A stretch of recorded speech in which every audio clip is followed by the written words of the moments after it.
Hey everyone, Anthony, 4x4 Diesel. Thought it was time we went around this vehicle and did a quick review on all the products and the setup. There's been some improvements lately. We'll go around it quickly first and run through what we got. We got quite a bit of K-On gear, of course. Got a bit of a red arc set up there, the roller Titan tray and the Ridgeman, as you can see. The Dobinson suspension, some Century battery there.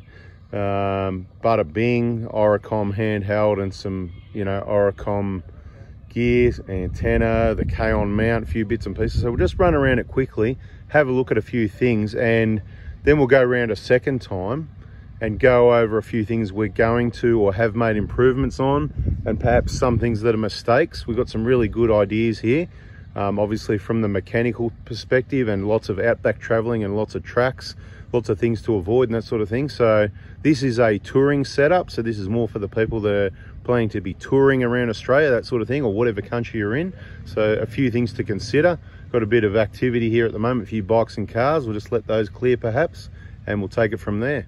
Or I'm also going to include a bit of information on paintwork and what colours are best, depending if you're getting out hitting the tracks that might be overgrown, or you just want to look good. So let's get in there and have a closer look. Let's go down low first. So we've got the Dobinson suspension, which consists of the monotube remote adjustables at the rear, and the BFG KO2 tyres. I'm not going to spend too much time on it, but these done about 50,000 Ks, and they seem to be going really well. We did a video on one of our channels, I don't know, probably 6 months ago, when they'd done about 40,000 Ks, and there was seemed to be plenty of meat. 50,000, I'd say they're more than half worn. There's maybe 4 millimeters there, so it would appear they're definitely wearing out, even with really awesome maintenance, wearing out a lot quicker than some of the older BFGs, and we've got some other examples of that. So BFG tyres, Dobinson suspension, pop the bonnet, and this is a good touring colour, dusty bronze, good for touring, good for dust, but it's like any paintwork, probably not the best if you're going to get a lot of pinstripes. Under the bonnet, we've got the ARB compressor on the K-On bracket, really awesome, specially designed for the 150 Prado. We've got the Century dual force battery here with plenty of fuses, and under the cover here, the Red Arc BC-DC 1225D and a Red Arc SPI isolator. A little bit more detail on that later in the video, and we don't run these clips in here, you don't need them, but not that that's relevant to anything. All right, let's have a look down this side of the vehicle. Of course, KO2 suspension, nothing to see here. Solar panel setup, we've got a Red Arc 120 watt panel permanently mounted on the roller Titan tray, and the Australian made ridge mount system made from stainless steel with the coating over it. In the back here, we've got the K-On table, the Heyman Reese tow bar. Let's just open up the table and have a look also at the extra storage in there, which is obviously here we carry all the cutlery and all the other, you can pretty much carry your whole camp kitchen in there, which works out really well. This is your table and your chopping board. We've got the K-On cargo barrier. You can see with the fire extinguisher mount up there, the luggage shelf up here for all that extra bits and pieces up there, that nice and light, not adding to your weight up high. This is the pantry, normally full of food. The bags go in there, plus whatever else you want, depending if you're 1, 2, 3 or 4 or 5 people in the vehicle. And of course a drawer, but everybody knows about that. We've got a 20 litre water at the side, another one at the other side, and another one sits in front of these drawers. One of them is a 30 litre, that's not on at the moment, full depth pretty much of the system. You can see the compressor goes all the way to the back there. This is a 20 litre, which is currently switched on with some nice cold beverages for later or whenever, and it's set on maximum, and maximum works okay. These are really inefficient. I'm not going to go too much about it at the moment. Tow bar, really good. The Heyman Reese one hasn't got all that extra steel hanging down the side that you get hung up on. Obviously, if you go off-roading, you take these off. You don't go full driving with that on. You should have your recovery hitch there. Anybody that travels would know that a lot of antennas break. They all break eventually. So we mount on the rear door using the K-On bracket, which has got 2. You can put your sulfide, your phone antenna there if you like, or another UHF, have a spare one, whatever the case may be. We're just running the Oricom antenna, nice, light, durable, reliable. Of course, with that bottle opener there, anytime you see an antenna near our cars, you should be able to open a cold drink. What else we got on this vehicle? The compressor, the airline gets stored in the back of the seat, and of course those any sort of quality. These are the Max Pro poly or rubber. They're not rubber, you know, plastic floor mats, big one piece. You can just sweep them out with a dustpan, or of course you can take them out and wash them. Well, it depends if you're on a trip still or not. And of course, at 60,000 Ks almost, you can see the seats are in really good condition, so it is possible to look after vehicles. And in my opinion, kids have been using this on trips and that. If they still look like this, then you probably really don't need seat covers, but you can get some if you want. Storage is what you do need. You need to be safe. Cargo barrier stops all the cargo from this side coming forward in the event of a worst case scenario or something beyond more or less. A bit of extra storage still down here in front of the jerry can there. I'm not going to fold the seats, but you can fit 30 litres in here of water containers, those plastic ones you get at the supermarket, plus that 20 litre jerry can. So with the ones at the side, that equals 90 litres of water, and you can overfill them, so probably closer to 100. Fire extinguisher there in a pretty handy spot, and upright's handy as well. And of course, then you can add on, I think Conan have got some other molly connections that go on there with a bit of extra storage, and if they haven't, they will soon, because what a great idea. And if they haven't done it yet, then they need a reminder. Bloody beautiful, right? The other thing you can do is use these 2 litre old orange juice containers and put them under your seat for water. I think one of them was under there. I must have went up a big hill or something and it came flying out. So being the Prado specialist, we do drive a lot of Prados, a lot of different setups, a lot of different roof racks, and I can tell you, this is one of the quietest roof racks I've ever heard. When I say one of them, because it's the vehicles with all the roller Titan trays that are the quietest. They are a rock solid mounting system. Okay, the ridge mount on the side there, that's actually made in Australia. It's an Australian company, but obviously some of it is imported, made overseas. And just some custom made little brackets holding the 4 little brackets. A bit more detail on some other videos on both of our YouTube channels, 4x4 Diesel and 4x4 Adventures, if you want more info. But this flat Titan tray is one of the best modifications for touring. If it's a one person, you can obviously fit your swag down the side here and still have access to your solar panel, not that you need to. You can cover all that with all your camping gear, and when you get to camp and set up, then obviously you're charging straight away, as you have been all day while you're driving. So it's just really handy to not have to pull out another set of panels. All right, a quick look inside the vehicle to see what we've got. We've got the Scan Gauge 3, which if you've been watching our videos, you might have noticed originally we mounted it. It was just sitting here on this flat section here. The wire ran straight to the windscreen, around the corner, pretty much out the way it does there at the moment.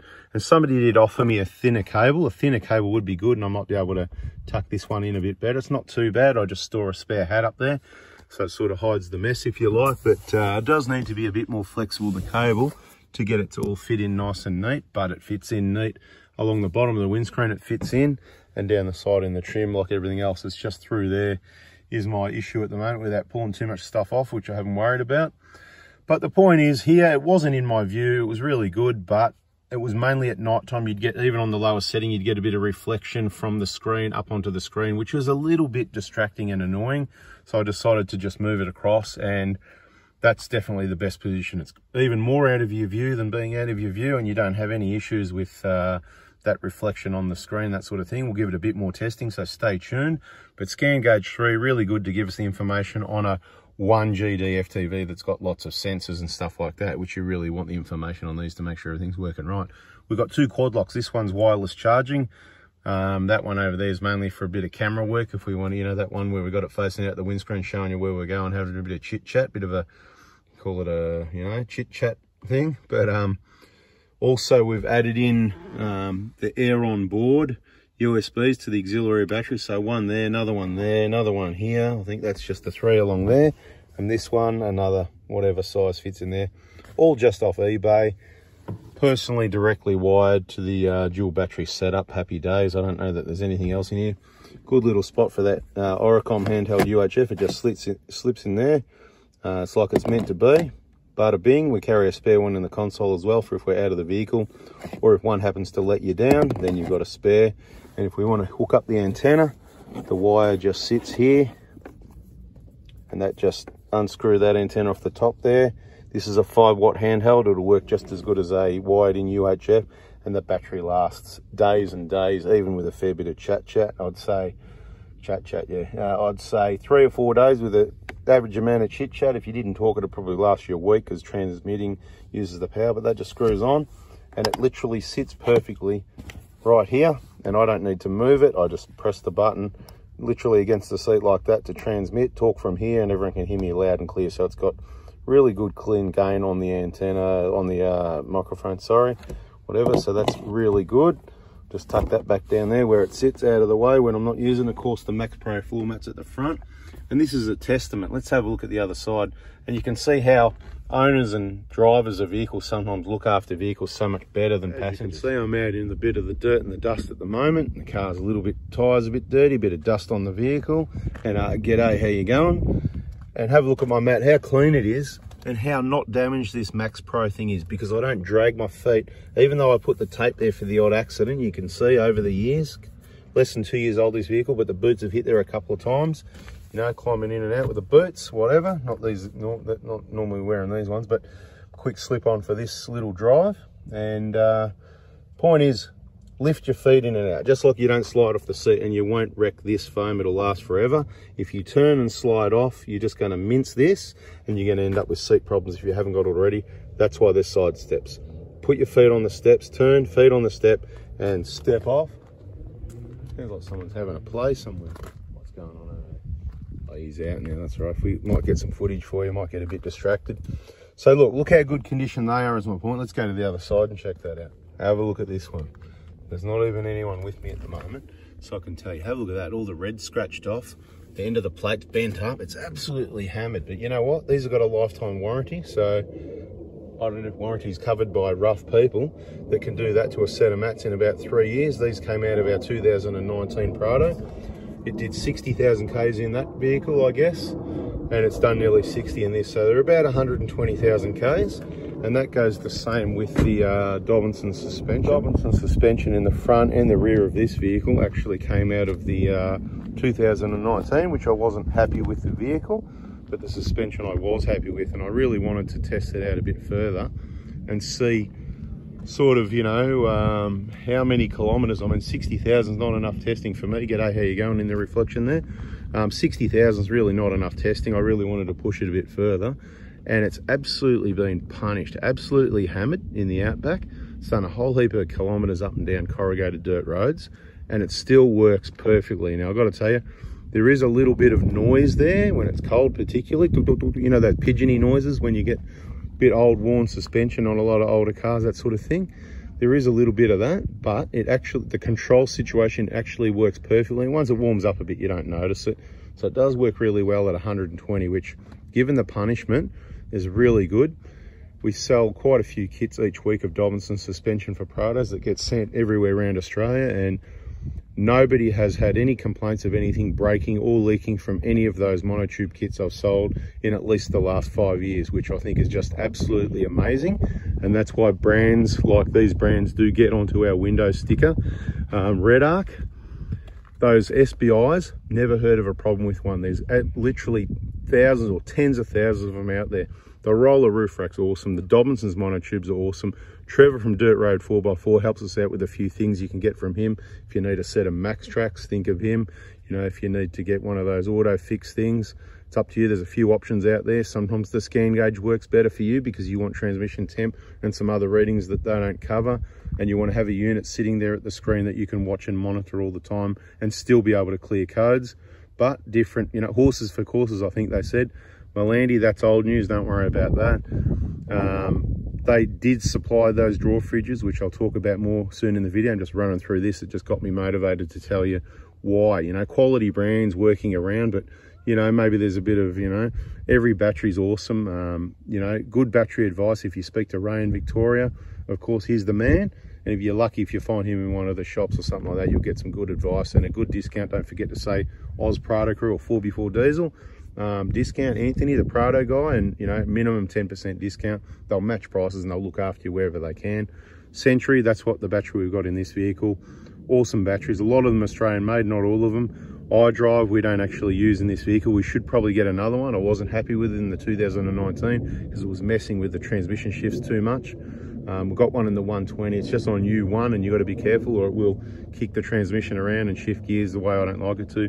Oricon, we talked about the antenna and the handheld. Happy with that. Had a couple of problems over the years. I've been using Oricon stuff for over 10 years now, well over 10 years. They brought a bit of competition to the market, some longer warranties. And every time I've gone for a warranty claim, it's been really easy and smooth, and they've never given me any grief. So I still think I like support Oricom. I think it's a good thing. K-On, of course, they're awesome. They've got the best products. They listen. Things we ask for that we need, they make, they design, they meet or exceed what we're asking for. And just absolutely awesome. Awesome people, Australian made, Australian business. And, you know, Red Arc, it's Australian family business as well at this stage. Hopefully they don't sell it. Anyway, talk about some possible mistakes or things we've learned with this setup so far. Now, on the 2019, we ran a Century Dual Force 90 amp hour just like this, with the projector DC charger on a stainless steel bracket just like this, mounted there just like that. And we caught it out a couple of times discharging this battery. So to be connected on solar, the sun would go down. There was obviously no sun available, and I was watching the voltage of this battery go down while this one was still charging, which meant it's sucking out of this battery to charge that one, which is not good. I've recently found out that it was a problem with a lot of those units before the Mark V, I think it was. And therefore, I'm not really a fan of that projector charger, and you'll never see one in any of my vehicles, including one we recently acquired. I actually removed it straight away. So that'll be for sale if you want a cheap DC charger. 200 bucks, there you go, which is a lot cheaper than one of these. But if you want quality, you've got to pay for the money. Do it once, do it right. You know how it works. So what have we learnt? Don't worry about the projector DC. What else have we learnt with the 1GD? They're always about 13.8 to 14 volts. So you don't actually need a DC charger, but it depends what your requirements are and what sort of battery you've got to charge. Now, so for about probably almost 2 years now, we've run around with that SPI there, just like we run in the 1KDs. That's all you need. I've got no DC, BC, DC, any of these sort of chargers on any of the other Prados or Hiluxes. The alternator charges the batteries, no problem. They're running Optimas though, okay? We've also worked out this takes a little bit more to get it charged, and that's where having exactly the same fridges and the same battery and not having the projector charger there, which charged okay, 14.5 volts for a little while, and it went to 13.5 pretty quick, so not ideal. What we learnt was we could run one of these, instead of being on 13.5 volts pretty quick, 13.4, 13.5, it'd stay on 13.8, 13.9, which is better than 13.5. So comparing exact different car, but same battery, same fridges, with just the SPI, not this, for the last 2 years, meant that, you know, we were able to directly compare, and I'd say came up pretty much about the same results on all the trips in the heat and how the battery was getting hammered, because this battery is getting absolutely hammered, which proves they're a really good battery, because we've got 2 fridges running and they're just really not efficient. They're not well insulated, and therefore the compressor cuts in and it's really chewing the battery a lot. Anyway, so after a fair period of testing, like I said, 2 years worth of outback trips and that sort of thing in comparison in each vehicle, the next level was we've recently just, I'll call it an upgrade, because limited results so far. It's only been just having a look, trying to see with my glasses on. Yeah, solar's pumping, right? It's only been 2 weeks since this charger's been installed here, and we've changed the wiring around with a SPI, but I've still got it there for jump starting should this battery go flat, so I can use this one, that sort of thing. But so far so good. Obviously this kicks in when the battery's down. It stays at 14.5 for a lot longer, so I think it just works, functions better than the projector one, absolutely. So I'm very happy with it so far. It's going to need an outback trip, you know, next year or something, to really be able to tell what the difference was between the other charger, just having the SPI, and having this. But what's really good with the solar panels on the roof, you just don't have to think about it. You don't have to set up panels. Now the engine's switched off, the fridge is still cranking the cold drinks, and it's happening all on its own, which is good. You get in the car, you know the battery's not full unless it's been sitting in the sun a long time. Let's say it's been in the garage or whatever, it's down a bit, even though you put it out in the solar and this is happening. As soon as I start up, it's going to run 14.5 volts thereabouts for quite a while, a lot longer than that projector ever did. There'll be more videos and reviews on these products, so stay tuned for those. I don't use these clips. Some people say, oh, it causes it to scratch the car. Well, let's have a look, right?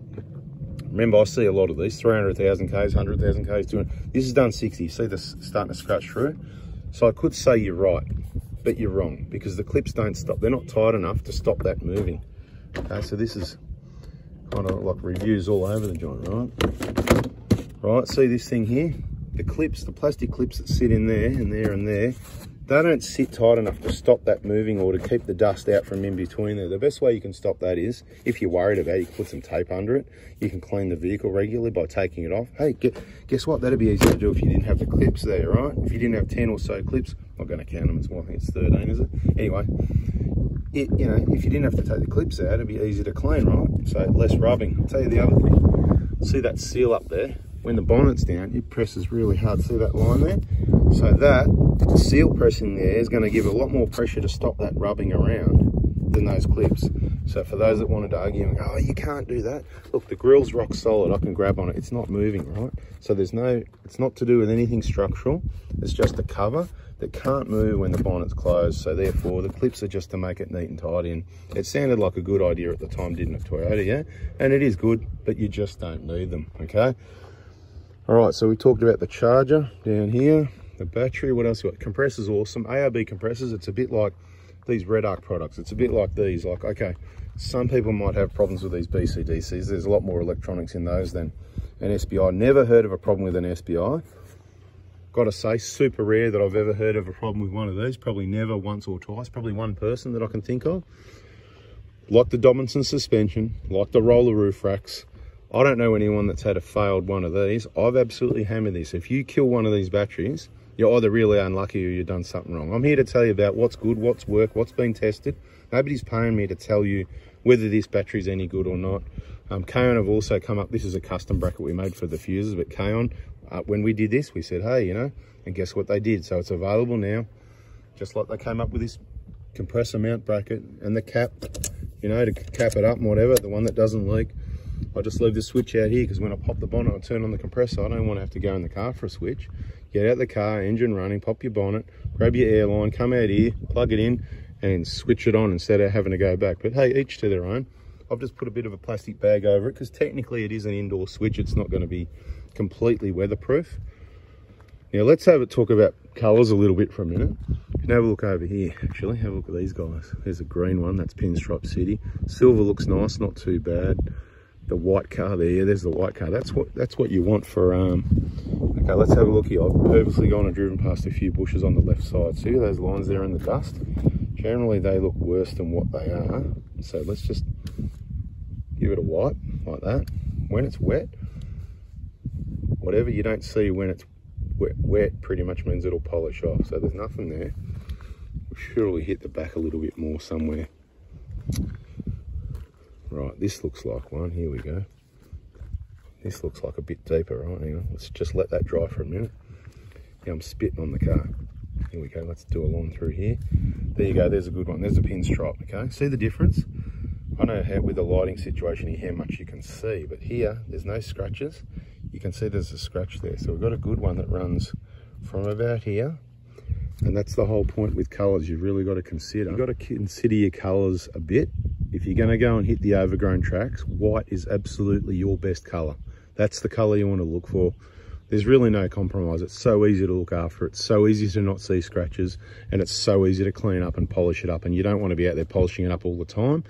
But the point is, a colour like this is good. If you're touring Australia, outback trips, that sort of thing, generally most areas, except for places like maybe Goog's track or trying to think, you know, the border track, that sort of thing, these sorts of places, they're going to be overgrown. You're going to get some pinstripes. But if you're more touring out on the open, you're not going to get pinstripes. Like this vehicle, that'd be the first pinstripes. I had to go looking down here somewhere to go close to a couple of bushes to give an example. It doesn't bother me. I'll polish it off. It's not an issue. Very light polish. It's not a hardcore pinstripe. But I'm trying to help you here make the right decision on your accessories, your modifications.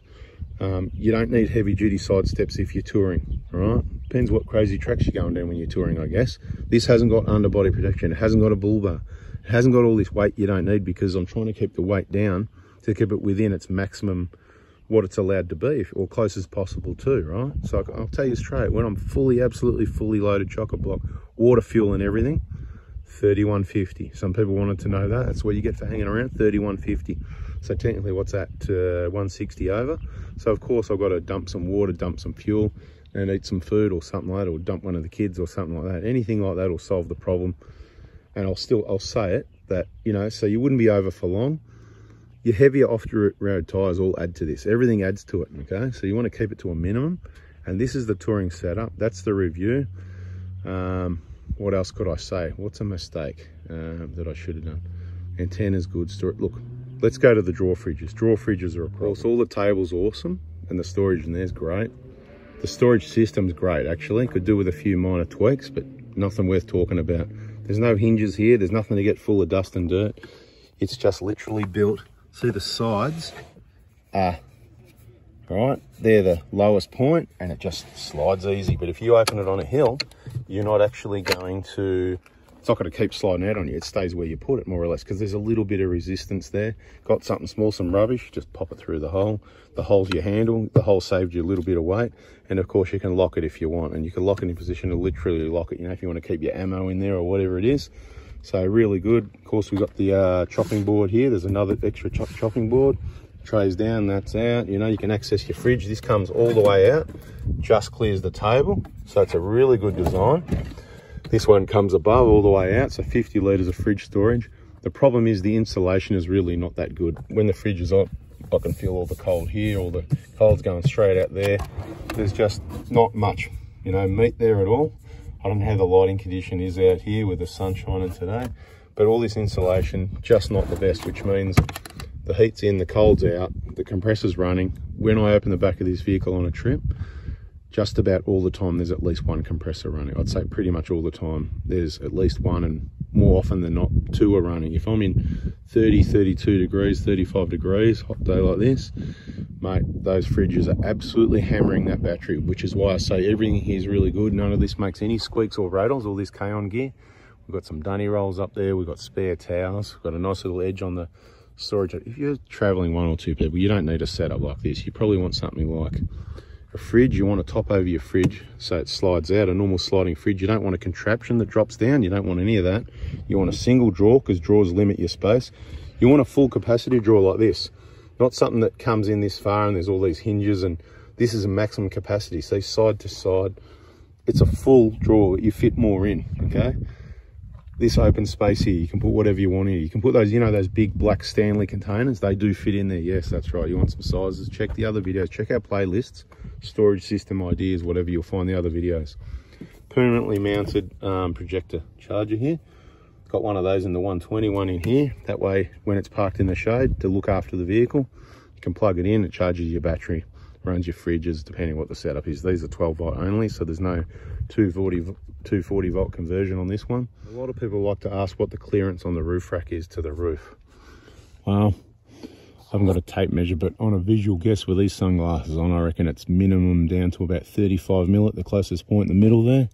At the sides, you got a little bit more. I'm looking at about 40 to 50 mil under that back, well, that middle bracket there. Probably same at the other side. And of course at the back here, I reckon you got about 60 mil right here, what we're looking at. Yeah, that'd be in the middle there. A bit more at the sides, could go to 70, and you're probably similar at the front, maybe a bit more. Okay, so just giving you a look to see if you do this with a 120 watt red arc. You just got to look at what your needs are. What fridges, what batteries, how cold, do you need a freezer, how big's your fridge, how often are you opening it, where are you parking it, is it in the sun? There's so many variable factors. But you can fit a swag down this side. You could put a box at the back here and still keep your solar panels clear. A little bit of rubber under the panel so it doesn't squeak on the roof rack sort of thing. Tow bar's good. Hasn't got all that extra hanging out underneath the back, and the plug's far enough up clear of everything. But look, the fridges are really inefficient, so yeah, I would never use drawer fridges again. I'm going to keep these for now because I still like them. They are handy, and I'm happy to hammer the battery. It's given the battery a really good test, and the whole charging system. So we're going to roll with it. If one of them blows up, I'll probably take them both out and put the other one somewhere handy and redo it all and get a normal standard fridge slide and normal standard fridge like the Engel Eclipse. Good value for money. Might still be able to pick those up for 800 bucks, something like that. Great fridge. Same mechanicals as all the Engels. Cheaper because it's poly, which is good. You can knock it around, no damage. Why waste money on stuff you don't need? So it is a little bit disappointing, the KO2s, right? They're down to, I reckon, looking at it, about 4 mil. The car's done about 57. Probably had road tyres on and off for about 5,000. So they've done about 52,000, and a lot of it was on blacktop. That's why these ones aren't aren't super chopped up. A lot of it was on blacktop compared to the previous set of tyres, which, come to think of it, they probably lasted about the same. I gave an example with the white 150 my dad was driving. He had tyres from, I think, 2018 or 19. 2 of them didn't get replaced, and 2 of them got replaced only about 30,000 kilometres ago. And on the vehicle, everybody, you can't pick the difference between the front and the rear. So 2 of them have done, let's say, 33, 35,000, and the other 2 have done 80, 90,000, and you can't pick the difference. So in my opinion, even though these have been really reliable tyre, you know, just really resistant to all the sharp rocks and stuff like that on the sidewalls, not delaminating, not falling to pieces like a lot of tyres do. People use them a lot, heaps of people on our trips, the majority, and we don't have any problems with them, whatever. I think, you know, if I buy tyres again that aren't cheap secondhand or flogged off free ones that somebody's going to give me just to try and get them to slide, because I can't get them to slide in the wet like everybody says, well, without being ridiculous, I think I'll be looking at the Yokohama range, because there's a few people I know with 3 different ones. You got a more road orientated one, call it an all-terrain, can't remember what model it is. There's another one that that red 150's got. Check our YouTube channel, 4x4 Adventures. They worked really well out here on that test day, really well. I was watching those tyres, not just the vehicle and the drivers and all that, the tyres worked really well. You could hear them gripping up. They impressed me like what these do. And of course, then you got the mud terrain, which we know at least one person with. Chris has got those on the Hilux. They look awesome, and I can guarantee you, in the wet stuff, in the mud and that, they'd be really awesome if you wanted a mud tyre. But at this point, people, I think we'll wrap it up. That's enough chit chat for me. That's the vehicle review. The vehicle's awesome. The 1GD is a little undersized pus bucket that I'm not excited about, but the transmission software is second to none. It's absolutely awesome. They finally got it right. The tuning's awesome. It's a good highway car. It's got the torque, so it maintains speed really well. But getting off the mark, it's a very laggy. Hasn't got anything till about 2,000 revs in my opinion, and I find it really annoying compared to the 1KD. So if you like this, hit the like button, subscribe, turn the bell on, and we'll catch you on the next video. See ya.